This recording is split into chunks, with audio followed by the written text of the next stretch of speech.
Hello everyone, welcome to the TheGeoecolologist. I am Dr. Krishnanand and you have been watching my videos on climatology. So in this session on climatology, we are going to learn about a very interesting phenomena that is part of applied climatology, and that is about global climatic changes that are happening all around us. So what is this climate change? Let's simplify in today's session. So before we go ahead, don't forget to subscribe to our channel and do share the videos with others as well. So now let's understand this concept of climate change and what is this global climate change and basic idea about how to understand it in a simple way. So what is a climate change? There are two words. One is the climate. So throughout the climatology lecture series, we have understood various types of climate, its component, various processes, factors, and there is a word called change. It basically means shift from position A to position B, right? This is what we say is a change, right? From one form to the other.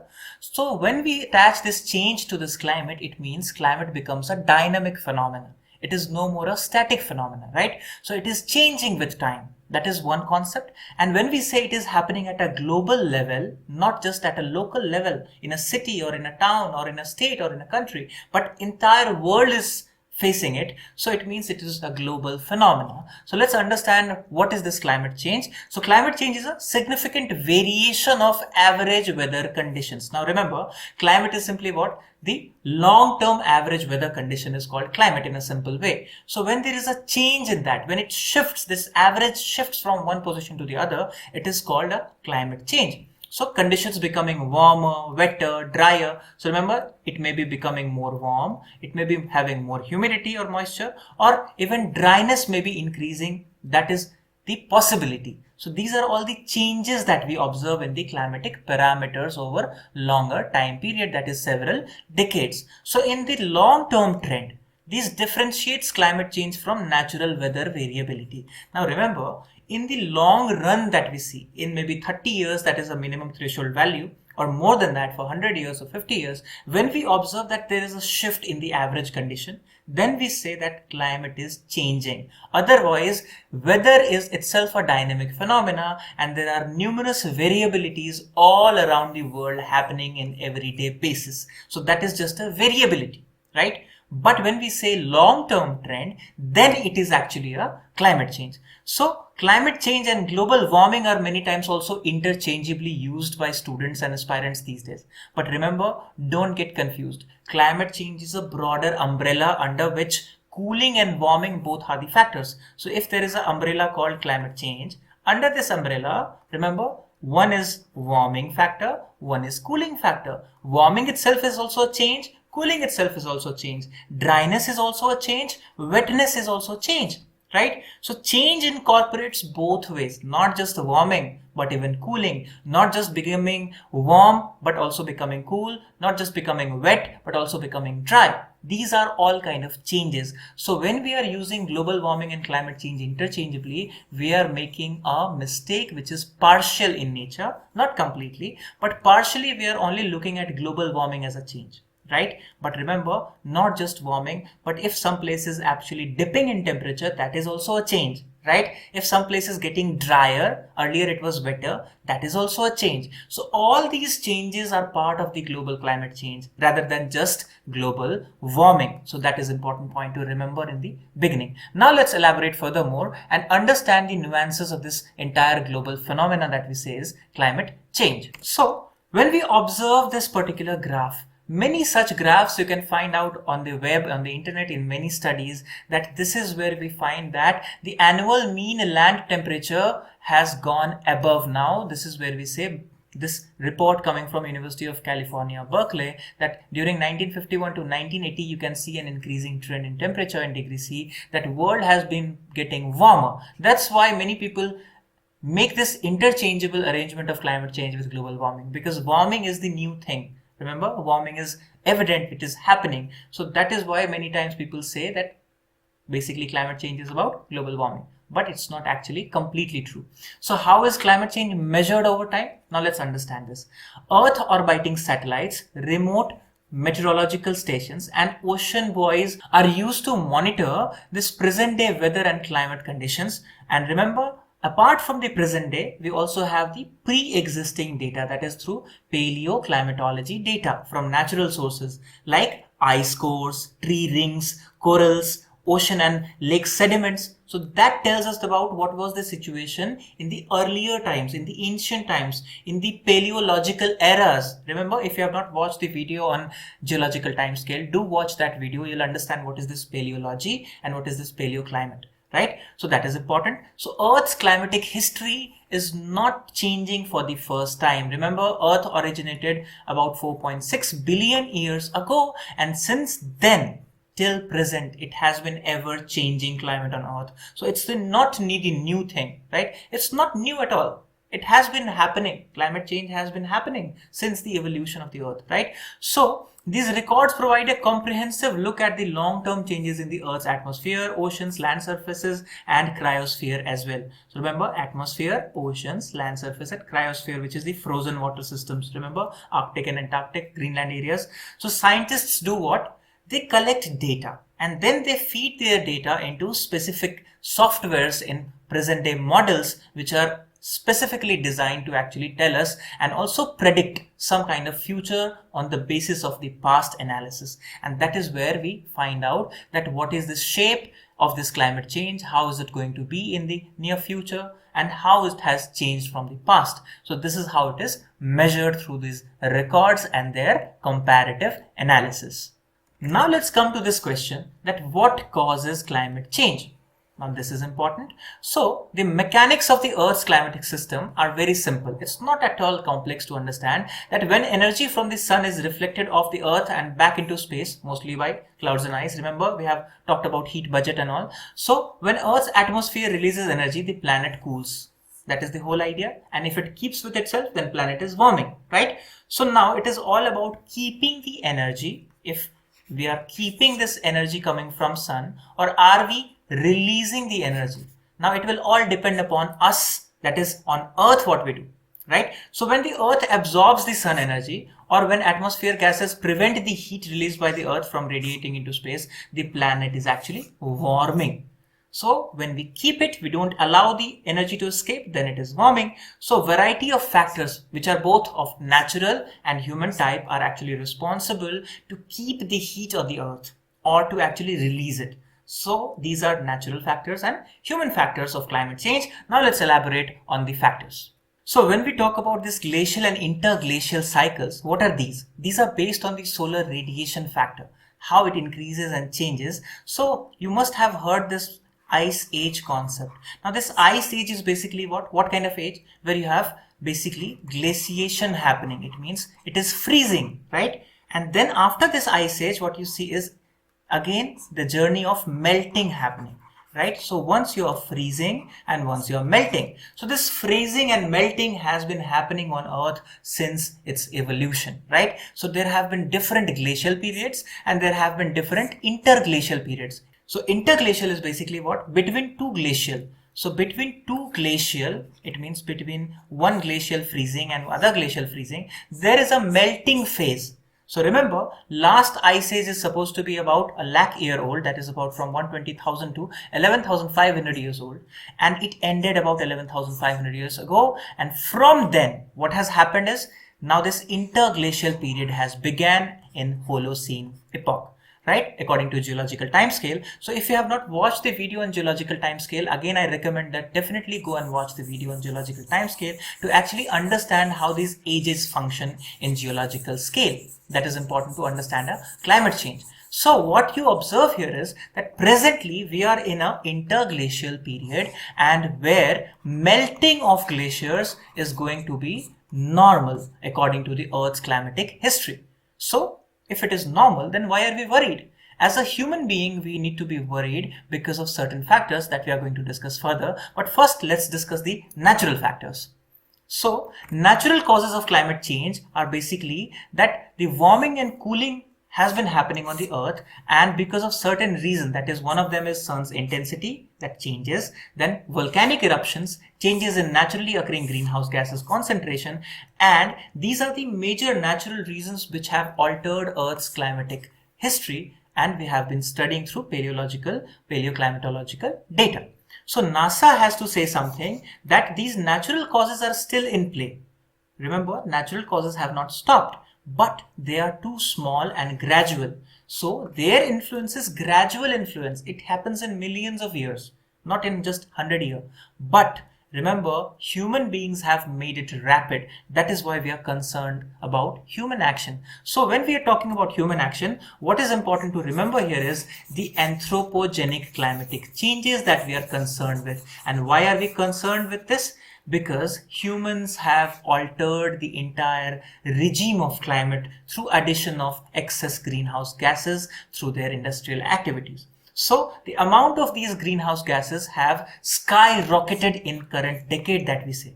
And Intergovernmental Panel on Climate Change, that is IPCC, says that carbon dioxide, methane, nitrous oxides, all these variable gases, remember in the first lecture in atmospheric structure and composition that we studied, now they have been varying to a level which is unprecedented. About 800,000 years we did not have such increase, right, as it is increasing right now. So this is important to understand. That is about 40% increase since pre-industrial times. That is about 300 years. So since the industrial revolution has happened, we have increased in greenhouse gases composition or amount in 40% ratio, if you see. And then what you see is that human activities such as fertilizer usage, livestock production, industrial processes, all these have been actually leading to further contribution to these particular gases, which are greenhouse gases. Agriculture and road construction activities are equally leading to the change in albedo. We studied in urban heat island concept in the previous lectures as well. So what is happening is that we are actually reducing the carbon sinks. Remember, carbon sinks are limited on Earth. Either it is plant or it is oceans. And if we are altering with plant regime and with the ocean regime, then we are playing with ourselves, with our climate. So if you observe this particular estimated fact that Earth's average temperature rose by 1 degree Fahrenheit during 20th century. So if it is sounding very small to you, just think about that. Then when the last ice age ended, that is about 11,500 years old, what was the situation in northeastern US? It was about 3,000 feet of ice which was there, and average temperatures were even 5 to 9 degrees cooler than they are presently. So in just 12,000 years, what we have done is, this is a tremendous increase in greenhouse gas concentration and global warming, and that's why we are concerned here. So if we talk about evidences for warming, the World Meteorological Organization tells us that widespread industrialization has happened, and in last 5 years, if you observe this data, 2015 to 19, the warmest data is of this particular time, that this past 5 years was one of the warmest on record in 21st century, if you see. And across the globe, the average sea level increase was about 3.6 millimeter per year between 2005 and 2015. That is important point to remember. So that is where the sea level rise is another important factor that we are concerned with, as the water increases in volume when it is heated up. So global warming is actually leading to sea level rise, and that is where most of the coastal areas of the world, major cities, port cities of the world are under threat. That is important to remember. So how much is the prediction of future? Now let's understand this. The change in global surface temperature between 1850 and the end of 21st century is likely to exceed by about 1.5 degrees C according to the latest report of IPCC. So what is our concern here is that WMO says that if current warming trend continues, then what will happen? There will be a temperature rise of about 3 to 5 degrees C by the end of the century, and this is going to actually go beyond our imagination of what will happen to sea level rise if the temperatures rise to this particular extent. So that is where all the scientists, policy makers, everybody is actually worried, and 1.5 degrees C is where we want to contain it. So every policy is actually looking towards, let's make our policy, let's function in a way that it does not increase more than 1.5 degrees C at a safer level. That is important to remember. Now, if we look into climate change in Indian context, now this is where it is important for examination purpose as well and for general understanding as well. So India has questioned the rush of UN to declare climate change as an international security issue. That is the first point, potentially giving the Security Council the right to take action in it, and pointed out pitfalls in this particular approach. So if UN asks that let's make it a security issue, international security issue. India has a question on this. And according to India, a mere decision of the Council to take over enforcement of climate change action would disrupt the Paris Agreement that everybody has signed, because it is a multilateral effort. So it is important to make a multilateral effort. That is what we are saying as India. So this is important to remember. And evidences for rapid climate change, if we see globally, you remember it is global temperature rise. So this is what the data is. Most of the warming occurred in past 35 years, with 5 warmest years on record taking place since 2010. What we see, warming of oceans is happening, shrinking of ice sheets is happening, glacial retreats are happening all around the world, like Alps, Himalaya, Andes, Rockies, Alaska and Africa. Everywhere you find these evidences. Then decreased snow cover is one of the important point as well. Then sea level rise, as we have understood, declining Arctic sea ice, and many times this comes into the news as well. So we find all these evidences as the relevant evidences, and apart from that, we see this extreme events happening. Remember the number of cloud bursts that have started happening, right?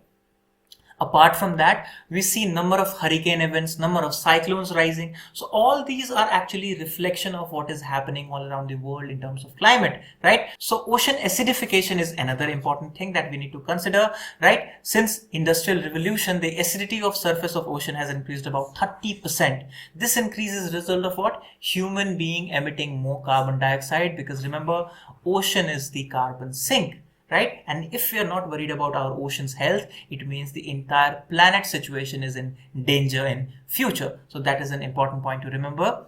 And the potential effects of climate change in India, if you see. So what we see is extremely heating conditions have been found commonly. Almost 4 degrees C warming if you see in different parts of India. Changing rainfall patterns are very much evident. Droughts have been more common in Jharkhand, Odisha and Chhattisgarh if you see, and some other parts of India as well. Groundwater situation is a big alarming condition now. 15% of India's groundwater resources have been overexploited, specifically for irrigation purposes as well. That is the major issue, right? Then what we have is the glacial melt situation. So if you go to Himalayan region, you have numerous data where you see that glaciers have been melting faster because of this warming situation. Winters don't have enough snowfall, winters are warming. So these are some of the important points to remember. And sea level rise, because remember, India is a peninsula. So sea level rise is going to be one of the major threats to India because of these major port cities in India as well, right? Right from Kolkata and Mumbai. They are densely populated. And apart from that, food and energy security are another issue, because we are a country of millions of population. So that is where climate change is also having an adverse impact on agriculture, food security and energy security as well, if we look at context to India. So that is where it is also important to analyze this climate change right from global to our local or national perspective as well. Then let's talk about the India's response to climate change at the last of this session. So National Action Plan on Climate Change, NAPCC, this is what we have done, right? And it has set several national missions. Some of the names are energy, enhanced energy efficiency, sustainable habitat, water, sustaining the Himalayan ecosystem, green India, sustainable agriculture, strategic knowledge for climate change. All these initiatives have been taken. National Clean Energy Fund have been created, so that is also important. Then Paris Agreement is where India had a role to play. So India had made 3 commitments. What are that? So Indian greenhouse gas emission intensity of its GDP will be reduced to 30 to 35% below 2005 levels by 2030. That is the first promise. Alongside 40% of India's power capacity would be based on non-fossil fuel. That is the second commitment. And at the same time, India will create an additional carbon sink of 2.5 to 3 billion tons of CO2 equivalent through additional forest plantation, that is by 2030. So this is India's commitment in Paris Agreement. Apart from that, International Solar Alliance has been done. Then Bharat stage, that is BS emission norms have been started. And since 2016, the government decided to meet the global best practices and leapfrog to BS6 norms by skipping BS5 right from the BS4 itself. So these are some of the Indian initiatives which is directly linked to the climate change. So right from the concept of climate change to actually the process behind it, the issues, the challenges, and what we are doing as a mitigative measure. It's all part of the same concept of climate change, which is part of the applied climatology. So that is what we need to study as a whole. That is the concept of climate change from its